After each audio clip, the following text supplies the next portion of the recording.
पैसा उन्होंने हमें दिया है। ये बांग्लादेश की आवाम है और ये बांग्लादेश का आर्मी चीफ है। उसने क्या किया है, बांग्लादेश हुकूमत ने सैलाब मुतासरीन के लिए घर बनाने के लिए बांग्लादेशी आर्मी को 50 करोड़ टका दिए। आर्मी ने 25 करोड़ में घरों की तमीर मुकम्मल कर दी और बाकी 25 करोड़ हुकूमत को वापस कर दिए।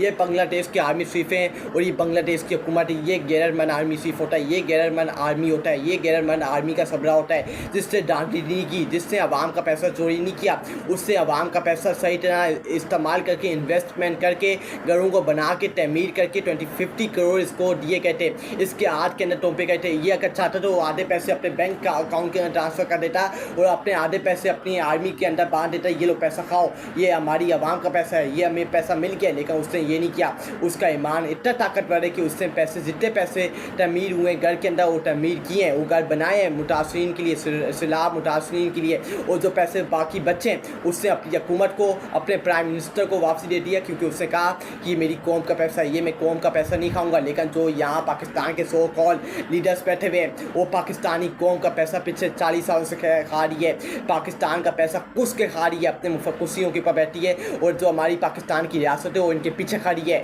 वो इनकी सप्लाईमेंट कर रही है, वो इनकी मदद कर रही है, वो इनके साथ बैठी हुई है, इनकी मदद कर रही है। इनके सरों के ऊपर उन्होंने हाथ रखे हुए हैं कि तुम भी खाओ हम भी खाते हैं, लेकिन एक शर्त के ऊपर, तुमने अपने मुंह के ऊपर ताले लगा के बैठे हैं, तुमने एक लफ्ज़ हमारे खिलाफ नहीं बोलना। अगर तुमने बोला तो हमें सीधा करने आता है। और आज आप देखें पाकिस्तान का पैसा, गरीब आवाम का पैसा किस तरह खाया जा रहा है, उनका पैसा टैक्स के जरिए किस तरह डुबाया जा रहा है, बैंकों के अंदर ट्रांसफ़र किया जा रहा है, क्योंकि इनका मरना जीना पाकिस्तान के अंदर नहीं है, इनकी जायदादें, इनका कारोबार पाकिस्तान के अंदर नहीं है, इनका जायदादें, इनका कारोबार, इनके बच्चे सब कुछ पाकिस्तान से बाहर है। तो ये पाकिस्तान का इन्होंने क्या सोचना है, ये अपने मुफादात के लिए आते हैं। जब इनका मुफादात, इनका मकसद पूरा हो जाता है, ये एक जहाज़ के अंदर फ़रार हो जाते हैं, डीले करके, झुक के, गुलामी करके, ये जिदियत करके ये फ़रार हो जाते हैं और मुल्क को मुश्किल टाइम के अंदर टेक के चले जाते हैं। उसके बाद पेलग्राम अमला, इंडियन सिक्योरिटी अदारों की नाकामी